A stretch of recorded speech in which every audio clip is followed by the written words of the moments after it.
नमस्कार, जय हिंद। मैं मोहन पाठक और आज बात करने वाले हैं केजरीवाल ईडी को कब तक धोखा दे सकते हैं या ईडी की कमान से कब तक बाहर निकल सकते हैं, ईडी के हाथों से कब तक ये बचे रह सकते हैं, इस पर डिटेल में जानेंगे। लेकिन पहले हम जानते हैं कि मामला किस प्रकार से शुरू हुआ था और डेट बाई डेट मैं आपको बताने की कोशिश करूंगा। सबसे पहले बात करते हैं, दिल्ली में 2003 से ही शराब बिक्री के लिए वेंडर्स को L1 और L10 लाइसेंस दिया जाता था। L1 दुकानें DDA के approved market, local shopping centre, district centre और कम्युनिटी सेंटर में चला करती थी। L10 वाइन शॉप के लाइसेंस शॉपिंग मॉल के लिए थे और हर साल वेंडर लाइसेंस रिन्यू के लिए फीस भरता था। दिन आता है 22 मार्च 2021 को। दिल्ली के डिप्टी सीएम मनीष सिसोदिया ने नई शराब नीति का ऐलान किया। उन्होंने कहा कि इससे माफिया राज खत्म होगा और सरकारी खजाना बढ़ेगा। तब दिल्ली में 60% दुकानें सरकारी और 40% प्राइवेट थे। अब इसके बाद 17 नवंबर 2021 को नई शराब नीति 2021-22 लागू कर दी गई। इससे शराब कारोबार से सरकार बाहर हो गई और ये बिजनेस निजी हाथों में चला गया। दिल्ली को 32 जोनों में बांटा गया था। हर जोन में 27 शराब की दुकानें थीं। फिर दिन आता है 8 जुलाई 2022 को। दिल्ली के मुख्य सचिव नरेश कुमार ने नई शराब नीति में घोटाला होने का आरोप लगाया। उन्होंने कहा कि मनीष सिसोदिया ने शराब कारोबारियों को अनुचित लाभ पहुंचाया। उन्होंने इससे जुड़ी एक रिपोर्ट LG वीके सक्सेना को भी सौंप दी। LG ने भी कहा है कि उनकी और कैबिनेट की मंजूरी के बिना ही शराब नीति में बदलाव कर दिए गए हैं, यानी कि जो राज्यपाल है।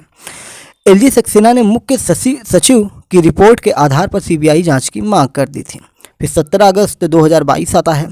17 अगस्त 2022 को जांच एजेंसियों ने केस दर्ज किया। इसमें मनीष सिसोदिया, 3 रिटायर्ड सरकारी अफसर, 9 बिजनेसमैन और 2 कंपनियों को आरोपी बनाया गया। सभी पर भ्रष्टाचार से जुड़ी धाराओं के तहत केस दर्ज कर लिया गया। फिर बड़े डेवलपमेंट होते हैं। विवाद को देख 28 जुलाई 2022 को दिल्ली सरकार ने नई शराब नीति को ही रद्द कर दिया। फिर से पुरानी नीति लागू करने का फैसला लिया।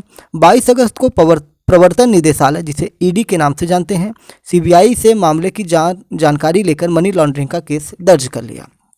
फिर आता है 26 फरवरी 2023 का वो दिन जिस दिन मनीष सिसोदिया यानी कि दिल्ली के उप मुख्यमंत्री को गिरफ्तार किया गया।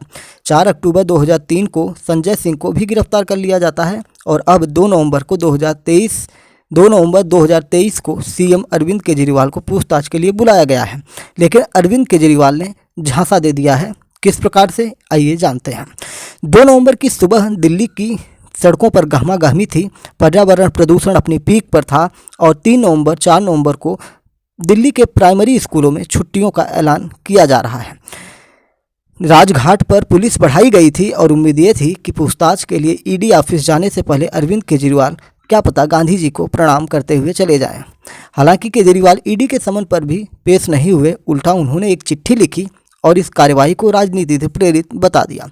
केजरीवाल कब तक बचेंगे, अगर हम इसकी बात करें तो आइए जानते हैं कि केजरीवाल क्या कर सकते हैं। अगर हम जानना चाहें कि केजरीवाल ने ईडी को चिट्ठी भेजकर पूछताछ में शामिल न होने की क्या वजह बताई थी, तो दैनिक भास्कर की तरफ से जो रिपोर्ट आई हैं उनके हिसाब से हम आपको बता रहे हैं कि केजरीवाल ने जो आरोप लगाए, जब उन आरोपों की हम बात करेंगे तो केजरीवाल ने कहा कि 5 राज्यों में चुनाव होने वाले हैं और आम आदमी पार्टी के राष्ट्रीय संयोजक और स्टार प्रचारक होने के नाते मुझे चुनाव प्रचार के लिए यात्रा करनी पड़ती है और अपने कार्यकर्ताओं को राजनीतिक मार्गदर्शन देना पड़ता है।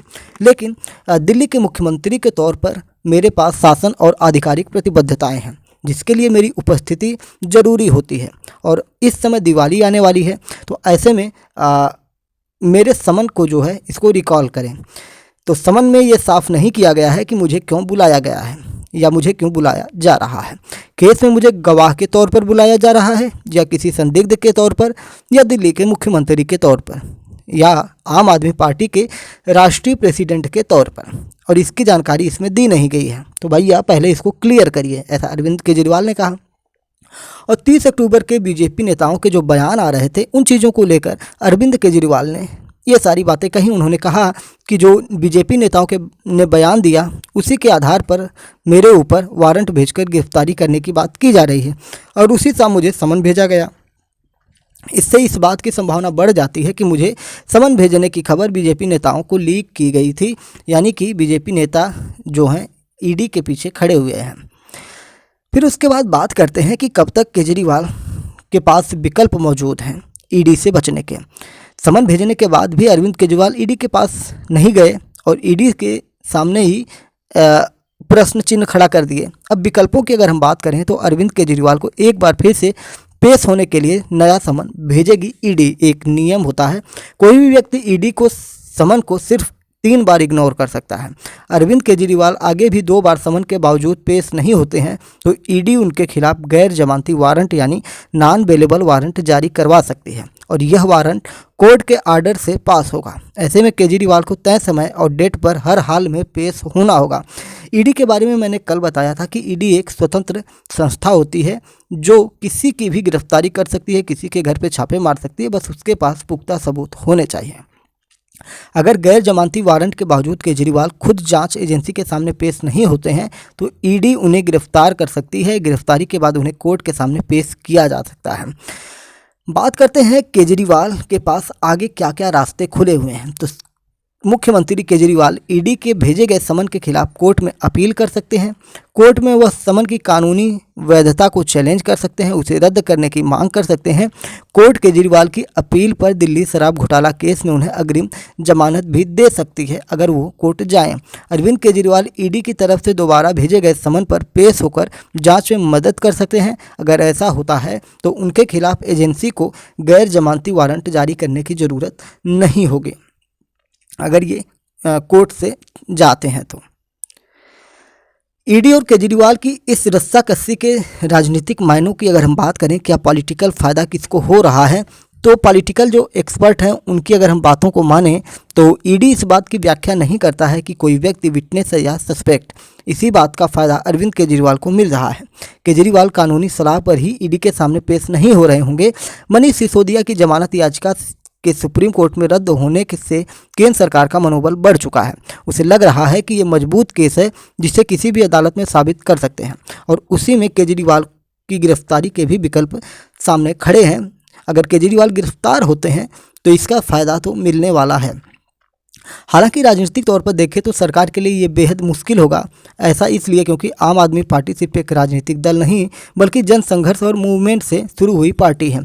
अब उस पार्टी के सीएम को अचानक से गिरफ्तार किया जाता है तो जनता में केंद्र को लेकर गलत संदेश जा सकता है। केंद्र पर एजेंसियों के गलत इस्तेमाल के आरोप लगातार लगते आ रहे हैं और इस मामले में भी यही होगा। इसका फ़ायदा आम आदमी पार्टी को भविष्य में मिल सकता है। लालू यादव भ्रष्टाचार के केस में जेल तक गए, उन पर आरोप तय हुए, सजा हुई, इसके बावजूद उनकी पार्टी चुनाव में और ज़्यादा मजबूत हुई। ऐसे में ईडी की कार्रवाई का क्या पॉलिटिकल असर होगा, इस बारे में अभी कुछ भी कह पाना मुश्किल है। बात करते हैं कि क्या ईडी के पास सीएम केजरीवाल को गिरफ्तार करने की ताकत है या उसे किसी से परमिशन लेने की ज़रूरत होगी। मैंने इस पे पहले भी बताया हुआ था, लेकिन आइए फिर से इस पे एक बार आपको बता देते हैं। केंद्र की 3 सबसे ताकतवर जांच एजेंसी होती है। एक होता है सीबीआई, एक होता है ईडी और तीसरा होता है एनआईए। ईडी की जब हम बात करते हैं तो ये मनी लॉन्ड्रिंग एक्ट यानी पीएमएलए की ताकत से लैस होती है। मनी लॉन्ड्रिंग केस में इसके पास बहुत ज़्यादा ताकत होती है। यह केंद्र सरकार की अकेली जांच एजेंसी है जिसे मनी लॉन्ड्रिंग के मामले में नेताओं और अफसरों को तलब करने या उन पर मुकदमा चलाने के लिए सरकार की अनुमति की ज़रूरत नहीं होती है। ईडी छापा भी मार सकती है और प्रॉपर्टी भी जब्त कर सकती है। अगर प्रॉपर्टी इस्तेमाल में है जैसे मकान या कोई होटल तो उसे खाली नहीं कराया जा सकता है। साफ है कि सीएम केजरीवाल को गिरफ्तार करना हुआ तो ईडी को किसी से परमिशन लेने की ज़रूरत नहीं होने वाली है। सीबीआई केंद्र की सबसे बड़ी जांच एजेंसी है। इसके बावजूद इस संस्था को किसी राज्य में घुसने के लिए सरकार की अनुमति जरूरी होती है। हालांकि कोर्ट के आदेश पर जांच चल रही हो तो सीबीआई कहीं भी जाकर जांच कर सकती है।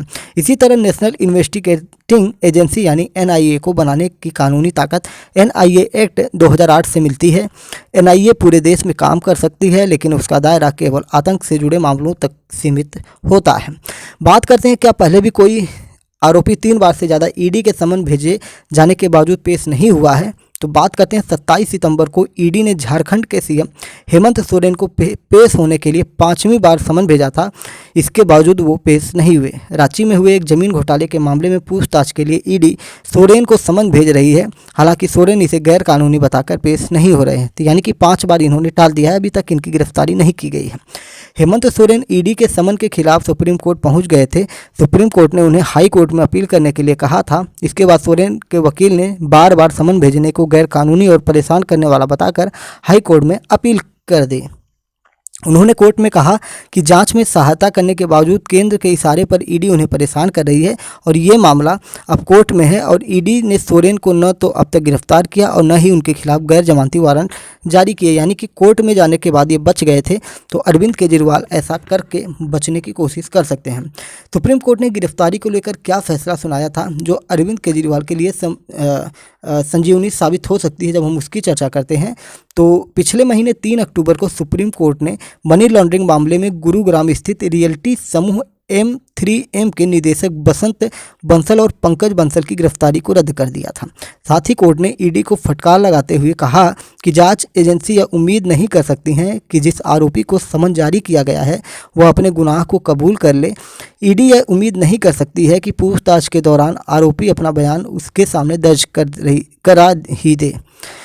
अगर समन के बावजूद कोई आरोपी सहयोग नहीं कर रहा है तो आरोपी को सिर्फ इसलिए PMLA की धारा 19 के तहत गिरफ्तार नहीं किया जा सकता।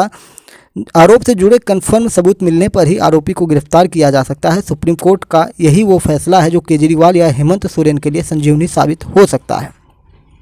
शराब घोटाले में क्या क्या हुआ है, अगर हम इस पर बात करेंगे तो मैंने आपको बताया, पहले ही बता दिया कि डेट बाई डेट मैंने आपको सारी चीज़ें बता दी कि किस प्रकार से चीज़ें हुई थी और यही चीज़ें अब आपको स्पष्ट हो जाएंगी कि जो शराब घोटाला हुआ था इसमें 3 दिन पहले यानी 30 अक्टूबर को जब सुप्रीम कोर्ट ने दिल्ली के पूर्व डिप्टी सीएम मनीष सिसोदिया की जमानत को इनकार किया था तो उस समय जस्टिस संजीव खन्ना और जस्टिस SVN भट्टी की बेंच ने ये कहा, घोटाले से जुड़े कई सवालों के जवाब अभी नहीं मिले हैं।